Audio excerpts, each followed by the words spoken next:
Hey, what's up? And thank you for joining me for another episode of the Roots Podcast. So, now let's talk about Asians within the Spanish Empire. There were Asians who existed within the Spanish Empire.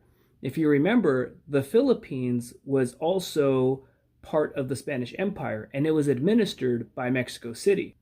And there was ongoing trade between the Philippines and Mexico, from the 1560s all the way up until 1815, when Spain closed the ports on Mexico's west coast as a result of the ongoing War of Independence.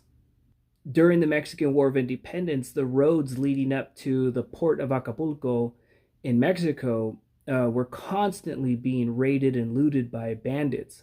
So the chaos essentially caused the Spanish government to close down the port. But prior to that, there was a lot of engagement between the people of Mexico, colonial Mexico, and the Philippines.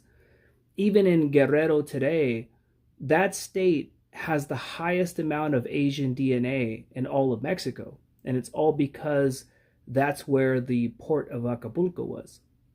And interestingly, Asian people, when they got to Mexico, they were treated as native people and treated according to laws affecting native people when they lived in Mexico.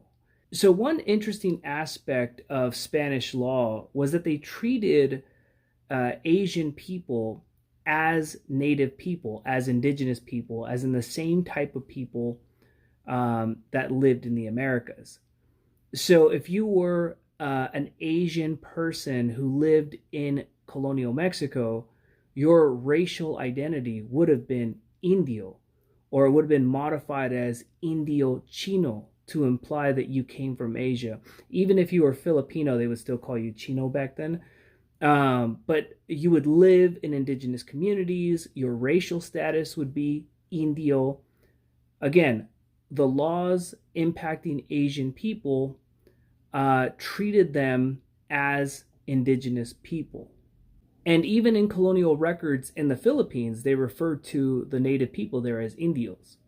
So now, why would they categorize Asian people as Indios as they did with Native Americans? Well, the reason for that is in the early conception of the Americas and the way Spaniards thought about the Americas, they conceptualized the Americas and its people as an extension of Asia.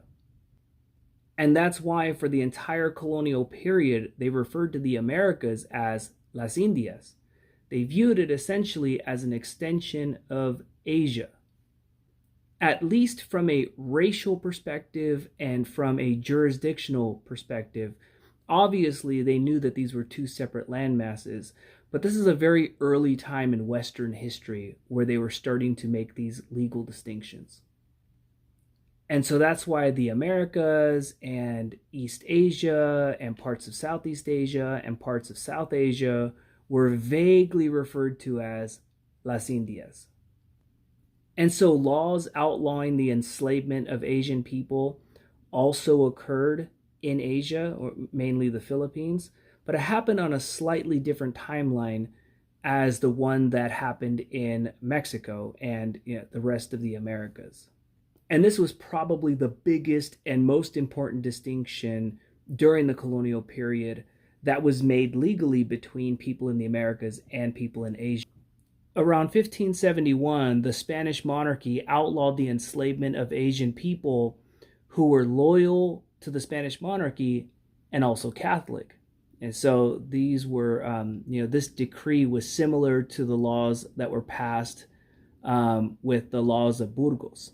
But it wasn't until the 1670s that the Spanish monarchy finally categorically outlawed the enslavement of Asian people across the board, regardless of whether their loyalty was called into question. Now, even up until these laws were passed, the overwhelming majority of the populations in the Americas and in the Philippines were free people. Of course, there was labor exploitation, but where it occurred, they still had to be paid. So if you were a free person, you had to be paid for your labor. And And so the vast majority of the populations in these parts of the Spanish Empire, they were free people. And then with the introduction of these laws, it outlawed slavery where it was occurring legally. And so indigenous people, the portion of the population that was enslaved, they were granted their freedom after these laws were implemented. So after the 1670s, the only people who could legally be held in slavery anywhere in the Spanish Empire were people of African ancestry. So I'm going to go ahead and end the discussion right there. I think we've covered a lot today, but thank you all for tuning in, and I'll see you all again next week.